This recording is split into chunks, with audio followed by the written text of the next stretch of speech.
Morancet m'a rejoint. À présent, elle est présidente de la région Pays de la Loire. Bonjour Christelle Morancet. Votre parole est franche et sans concession, on la connaît maintenant. Quel constat est-ce que vous dressez sur la conjoncture politique et économique actuelle? Écoutez, le contexte national m'attriste.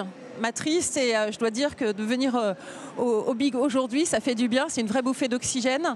Et de voir nos chefs d'entreprise combattants, résilients, eh bien, ça fait chaud au cœur. Mais c'est vrai que le contexte aujourd'hui, quand on évoque notamment la dette et qu'il y a toute une classe politique qui ne voit que d'un point de vue recettes, mais qui ne voit pas les dépenses. Je pense qu'il y a un enjeu de pouvoir agir et de faire en sorte que le train de vie de la France soit en diminution plutôt que d'aller chercher nos entreprises au niveau d'impôts nouveaux, parce que l'enjeu aujourd'hui, c'est la compétitivité de nos entreprises. Il ne faut pas le voir à l'échelle d'une région, mais à l'échelle d'un pays. Vous avez les États-Unis et la Chine qui vont extrêmement vite. On est dans une période de mutation, de transformation, révolution, on l'appelle comme on veut, et on a besoin d'accompagner nos entreprises. Et donc c'est la compétitivité, et ça passe bien évidemment par la baisse des impôts, la baisse des charges, et puis d'accélérer sur l'innovation, et c'est ce qu'on fait au sein de la région. Vous pensez que les gouvernements successifs, peu importe les partis, ne sont pas assez à l'écoute des entreprises?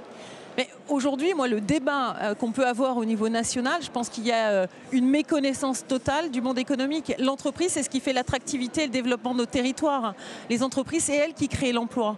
C'est elles qui créent, derrière, c'est des places en crèche, c'est des places dans les écoles, c'est de l'activité aussi pour nos commerçants, nos artisans. Et je pense que c'est important. Aujourd'hui, elles ont besoin d'être soutenues et accompagnées plutôt d'être taxées. Et aujourd'hui, la dette, elle n'est pas arrivée depuis ces derniers mois avec les différents gouvernements. C'est que ça fait 50 ans qu'on n'est pas capable de faire un budget à l'équilibre. Et la recette miracle des politiques, c'est d'augmenter les impôts toujours plus, que ce soit pour nos concitoyens ou pour les entreprises. Alors qu'aujourd'hui, l'enjeu, encore une fois, pour nos entreprises, c'est la compétitivité, c'est de les accompagner aussi sur les enjeux d'innovation. Et malheureusement, le discours n'est pas là actuellement. Oui, mais vous, justement, au niveau régional, vous misez sur les accélérateurs, c'est ça, au niveau de votre région. Vous pouvez nous en parler? Oui, alors moi j'ai fait un budget qui a fait beaucoup de bruit à l'échelle régionale et puis nationale. Mais le choix qui a été le mien sur ce budget, c'est de maintenir un haut niveau d'investissement. Et d'ailleurs, le budget d'investissement de la région des Pays de la Loire en 2025, il est supérieur à l'année 2024, mais ça, on n'en parle pas. Et donc, pour maintenir un haut niveau d'investissement, c'est préparer l'avenir. Et bien, c'est dans le fonctionnement que j'ai été tapée, c'est l'accompagnement notamment sur des subventions, notamment quand ce n'est pas de notre compétence, et puis notre train de vie au quotidien. Et ça, je pense que c'est une responsabilité. Alors, forcément, c'est pas simple. C'est aussi une décision, on va dire, de courage face à un lobbying qui était là et assez puissant.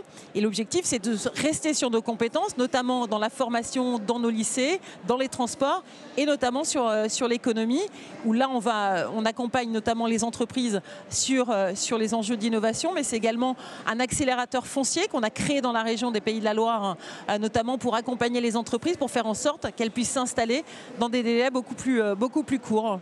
Et j'imagine que les résultats sont probants?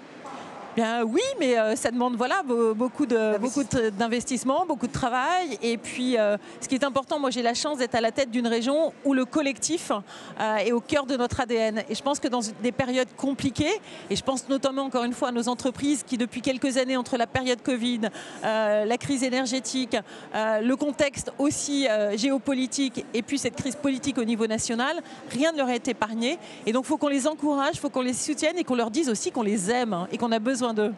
Merci beaucoup Christelle Morancet, présidente des régions Pays de la Loire. Je vais prendre mon petit selfie et je vous dis à bientôt. Voilà.